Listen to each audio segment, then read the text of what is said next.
पहले कोई शिक्षित आदमी को प्रधान बनाना चाहिए, वैसा जो शिक्षा मंत्री बने वो नहीं, धर्मेंद्र प्रधान भी शिक्षित है। कहाँ है रहते तो क्यों लीक होता? कहीं ना कहीं कमी उनके अंदर बहुत बड़ी है, बहुत बड़ी कमी है। उनमें कमी देखने की सिस्टम में कमी देख सिस्टम में कमी है, अंदर से पैसा ले रहे होंगे वो कहीं ना। ये दुर्भाग्य है हमारा, ये लोकतंत्र की हत्या है। अगर हम रोड पे अपनी मांग को लेकर उतरते हैं तो हमारे ऊपर मुकदमे लादे जाते हैं, हमको लाठियां मारी जाती हैं, सही बात है। लेकिन जब सिस्टम इतना करप्ट हो जाएगा तो हम नौजवानों को ही क्रांति लानी पड़ेगी। भारतीय जनता पार्टी की सरकार में केवल नीट ही नहीं, सभी प्रकार के एग्ज़ाम लीक हो रहे हैं। इसके लिए शिक्षा मंत्री इस्तीफा दे धर्मेंद्र प्रधान जी, और एनटीए को जिस प्रकार से आपने बताया कि सीबीआई को ये जांच सौंप दी गई है, इसकी गंभीरता से जांच हो और दोषियों के ऊपर सख्त।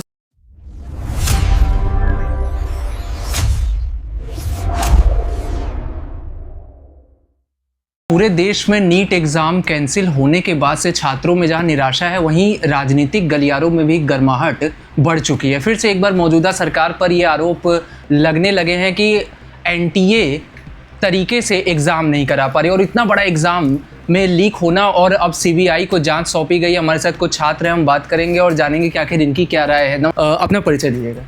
जी, मैं एडवोकेट आयुष यादव। देखिए, जिस तरीके से लगातार भारतीय जनता पार्टी की सरकार में पेपर लीक हो रहे हैं, और नीट जैसी पेपर का लीक होना, ये नौजवान छात्रों के लिए, जो छात्र लगातार मेहनत करते हैं, परिश्रम करते हैं और उस दिन का इंतज़ार करते हैं कि कब उनकी परीक्षाएं ली जाएं, और एनटीए द्वारा यह एग्ज़ाम कराया जाता है। नेशनल टेस्ट एजेंसी, इनको यह सोच समझ के कदम उठाना चाहिए कि किस प्रकार से जो ये पेपर लीक माफिया हैं, ये लगातार नीट जैसी परीक्षा पे हावी कैसे हो सकते हैं। हमने 2024 में भी देखा कि नीट की परीक्षा लीक हुई, उस वक्त भी पूरे देश में छात्रों ने उग्र आंदोलन किया। उसके बाद ये दोबारा नीट जैसी परीक्षा का लीक होना, ये बड़ा दुर्भाग्यपूर्ण है।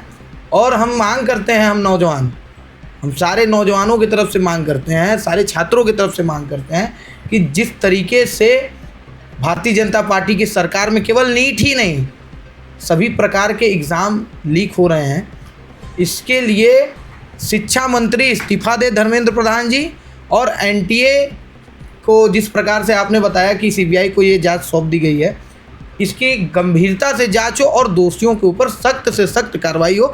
अन्यथा भारत का नौजवान अगर सड़क पे आ गया तो सरकार बदलने में देर नहीं लगेगी। तो नौजवान सड़क पर आते हैं तो उनको तो सिर्फ लाठियाँ मिलती हैं। ये दुर्भाग्य है हमारा, ये लोकतंत्र की हत्या है। अगर हम रोड पे अपनी मांग को लेकर उतरते हैं तो हमारे ऊपर मुकदमे लादे जाते हैं, हमको लाठियां मारी जाती हैं, सही बात है। लेकिन जब सिस्टम इतना करप्ट हो जाएगा तो हम नौजवानों को ही क्रांति लानी पड़ेगी, और इसके लिए हम पीछे नहीं हटेंगे। कहाँ चूक मानते हैं आप? सरकार की बहुत बड़ी चूक है इसमें कहीं ना कहीं।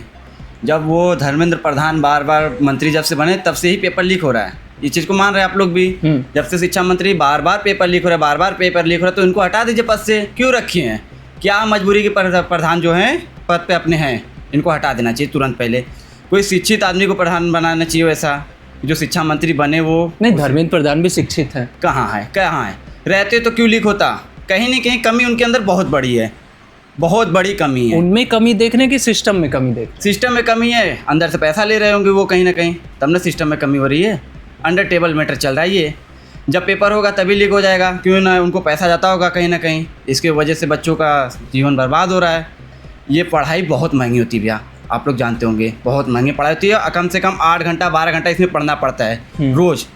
क्योंकि हमारे दोस्त यार जो हैं बहुत सारे, जो बेंगलोर जा के पढ़ रहे हैं, वहाँ पे जाकर पढ़ रहे हैं, यहाँ घर वाले पैसा भेज रहे हैं, हर महीने 50,000 30,000 40,000 भेज रहे हैं, पर वो पैसा बर्बादी ना हो रहा है भैया। जो 3 साल पढ़ा है, 24 में पेपर दिए हैं, फिर 26 में दिए, अब फिर लीक हो गया। अब ये तो पेपर रिजल्ट आएगा नहीं इसका, फिर अगले साल 2 साल 3 साल बाद पैसा लगाए, पढ़ते रहे, घर द्वार बेच कर कितना पढ़ाई करेंगे? कहाँ से पैसा लाएंगे कोई गरीब? हैं, हमेशा पैसा कहाँ से आएगा? माँ बाप सोच रहे हैं कि मेरा बेटा पढ़ के सपना पूरा करे, मेरा कोई कार्रवाई हो ही नहीं रही आगे। नहीं, तो गवर्नमेंट जो है रिफंड की भी बात करे कि जो रजिस्ट्रेशन फीस था वो रिफंड किया जाए। 24 में किया था, नहीं अब बात हो रही है, इसमें भी नहीं होगा, देख लीजिएगा। जो कह रहे हैं वो होगा नहीं, वापस कहीं नहीं होगा। आज तक कोई फॉर्म का पैसा वापस हुआ है भैया? नहीं हुआ ना।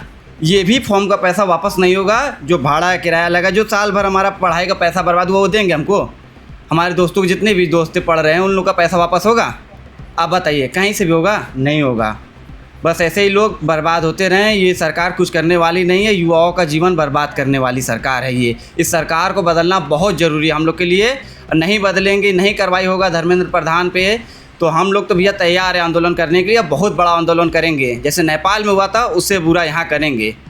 ये आदेश हम लोग दे रहे पूरा, इसको सरकार जल्दी से जल्दी अपने ऊपर लेके सही करे।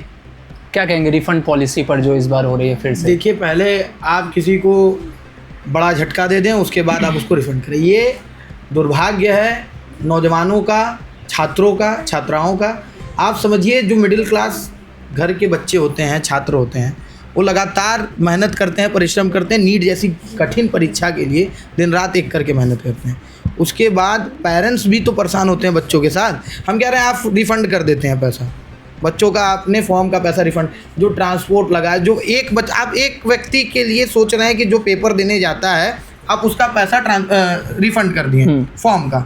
जो ट्रांसपोर्ट से माता पिता लेके गए तो साथ में गए होंगे, उसका खर्चा कहाँ से आएगा?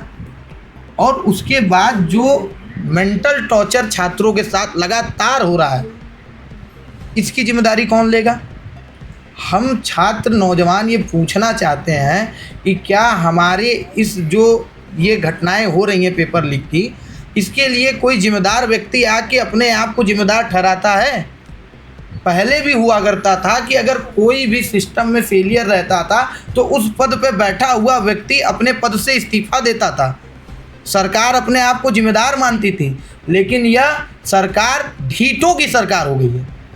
ये चोरी भी करते हैं, सीनाजोरी भी करते हैं, चढ़ के बतियाते भी हैं।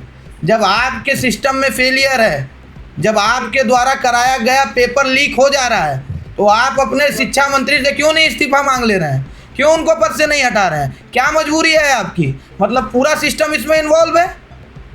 आज का युवा, नौजवान, आज की छात्राएं, इसमें आप जानते होंगे नीट कठिन एग्ज़ाम में माना जाता है, और बच्चे जो होते हैं कि जब ये नॉर्मल पेपर होता है तब बच्चे सुसाइड जैसी घटनाएं कई सामने आती हैं। और उसके बाद जब सरकार द्वारा ऐसी हरकतें की जाएंगी कि पेपर लीक होने के पश्चात भी कोई बड़ा एक्शन नहीं लिया जाता है। अब सीबीआई जांच हो रही है, हम बड़े ईमानदारी के साथ ये मांग करते हैं कि इसमें सख्त से सख्त कार्रवाई हो, और जो सिस्टम माफिया जो मेन बैठा हुआ है इसमें, क्योंकि प्यादों को पकड़ने से काम नहीं होगा। जो मेन राजा है उसको अगर टारगेट करेंगे तभी हमारा सिस्टम सही हो सकता है। अगर मेन राजा जो इसमें मेन व्यक्ति है जिसके कारण ये सब हरकतें हो रही हैं, क्योंकि एक आप पेपर माफिया को, लीक माफिया को पकड़ लेते हैं तो वो कहीं ना कहीं उस सिस्टम का छोटा कड़ी होगा। हमें उस व्यक्ति तक पहुंचना होगा जो इस सिस्टम के पीछे है। कैसे पेपर बन रहा है और 60 क्वेश्चन लगभग लीक हो जा रहे हैं, टेलीग्राम और व्हाट्सएप पे चलने लग रहे हैं। कोई ना कोई अंदर बैठा हुआ व्यक्ति ऐसा है जिस तक ये पूरा इन्वॉल्वेशन है इसमें। हम मांग करते हैं, और इसको मांग के साथ चेतावनी भी मांगे। उत्तर प्रदेश की सरकार और देश की सरकार इस बात को चेतावनी समझे नौजवानों की कि आज नौजवान त्रस्त है, अधिवक्ता त्रस्त है, महिलाएं त्रस्त हैं, किसान त्रस्त है, व्यापारी त्रस्त है। अब इसके बाद आप नहीं टिकने वाले हैं। और छात्र एक ऐसी, आप जानिए कि युवा जो होता है वो इतना ऊर्जावान होता है कि युवा का उल्टा वायु होता है। युवा का आप उल्टा करेंगे तो वायु होता है, और वायु जब चलेगा ना तो बड़े बड़े जंगल उखड़ के फेंका जाते हैं। ये उत्तर प्रदेश और देश की सरकार क्या है। मैं चेतावनी देना चाहता हूँ इस बात के माध्यम से, सरकार इस बात को नोट कर ले कि वायु को उग्र ना करे। जब वायु उग्र हो जाएगा तो आप नहीं टिकने वाले। और भी हमारे साथ छात्र हैं, हम उनसे बात करेंगे। आपका क्या कहना है, कहाँ चूक मान रहे हैं? ये पूरे सिस्टम की चूक है। देखिए, ये पूरे भाजपा सरकार की चूक है। यहाँ पे हम देखते हैं कि जितने भी पेपर लीक हो रहे हैं सब भाजपा में क्यों हो रहे हैं। उसके पहले क्यों नहीं होते? अब जब से भाजपा की सरकार आई है तब से बहुत पेपर लीक हो रहा है। इसके पहले अग्निवीर का हो गया, आर्मी का जितने ही बच्चे पेपर भर रहे हैं उन लोग का भी तो पूरा लीक ही हो रहा है पेपर। कोई कैसे, और रही बात रिफंडेबल की, अरे रिफंड करेंगे आप, पैसा करेंगे, जो साल बर्बाद हुआ है उसका क्या करे आदमी? वो भी तो कुछ काम ही का है। जो साल बर्बाद हुआ है उसके बाद भी परेशान हुआ है, इतना पढ़ा लिखा है, क्या करने के लिए है? यही पेपर लीक करने के लिए पढ़ाया कहीं गया। ना कहीं आस जो है टूट जाती है, पूरी मेहनत बेकार पूरी हो टूट जाती जाती है। है। अरे पूरा छात्र पूरी मेहनत करता है, इतनी मेहनत से पूरा अपना तैयारी करता है, फिर आपको इतने मेहनत से पेपर देगा, यहाँ से वहाँ सेंटर जाएगा, पेपर देगा, पैसा खर्च होगा, प्लस दिमाग पे मेंटली टॉर्चर होगा, उसके बाद आप पेपर लीक कर देंगे तो क्या मतलब है इसका? परेशानी होगा छात्र ना। अच्छा, और आप सभी भी युवा हैं, किस तरीके से देश के भविष्य को देख रहे हैं इस तरीके से पेपर अगर लीक ये हो रहा है? सरकार रहेगी तो देखिए देश का भविष्य बहुत खराब है। जब तक ये सरकार बदलेगी नहीं तब तक ये भविष्य हम लोग का बनेगा नहीं। नौकरी मिल नहीं रही है, रोजगार मिल नहीं रहा है, कुछ नहीं मिल रहा है। पढ़ाई भी देख रहे हैं आप क्या स्थिति है, एजुकेशन पे इतना GST लगाए वो लोग का, इतना पैसा लग रहा है, फिर भी वही हाल इन लोग का है। जब तक सरकार नहीं बदलेगी तब तक हमारा भविष्य आगे नहीं बढ़ेगा। तो हमारे साथ छात्र थे जिनका कहना है कि इस मौजूदा सरकार में जिस तरीके से पेपर लीक होते हैं और बड़े बड़े पेपर लीक होते हैं, फिर भी उसे दबा दिया जाता है। और जहाँ तक बात है रिफ़ंड की, तो रिफ़ंड कहाँ अभिभावकों के आस की रिफ़ंड देगा सरकार, या किस चीज़ की रिफ़ंड दे रहा है? और 2024 में भी रिफ़ंड की बात हुई थी, पर अभी तक जो है रिफ़ंड मिली नहीं है। ऐसे तमाम खबरों के लिए आप बने रहे हमारे साथ। मुझे दीजिए इजाज़त।